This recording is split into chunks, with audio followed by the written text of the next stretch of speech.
Do you find yourself more on edge these days? Are you finding that some of the little things that you might have managed quite easily a year ago cause you a lot more frustration and even anger?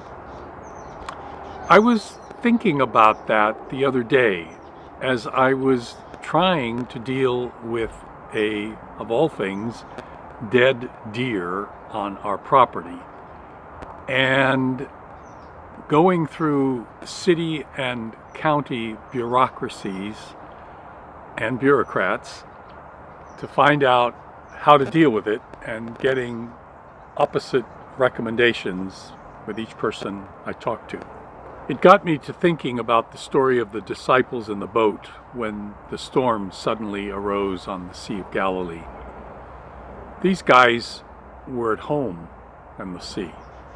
Several of them were fishermen, and they knew those waters. They knew the waves, they knew the currents very well.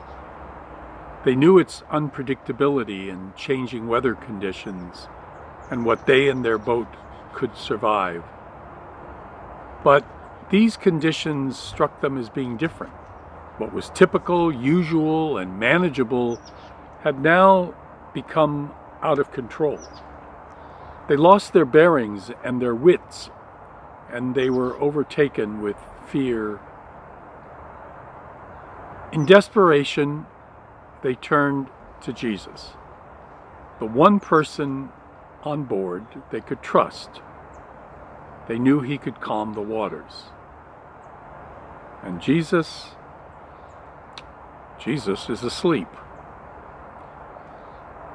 The sea, I think, is a metaphor for our lives, especially our lives right now.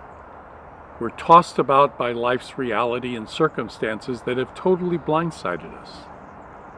Much like the disciples, our sense of balance and control is out of balance and control. And frankly, it's making some of us feel a bit seasick. And in the midst of all of this, Jesus appears to be asleep.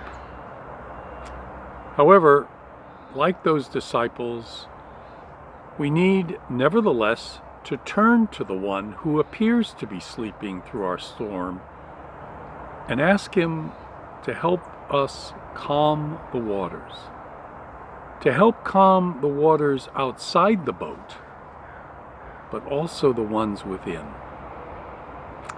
You know, sometimes in my prayer I complain to Jesus, "Why aren't you doing something?"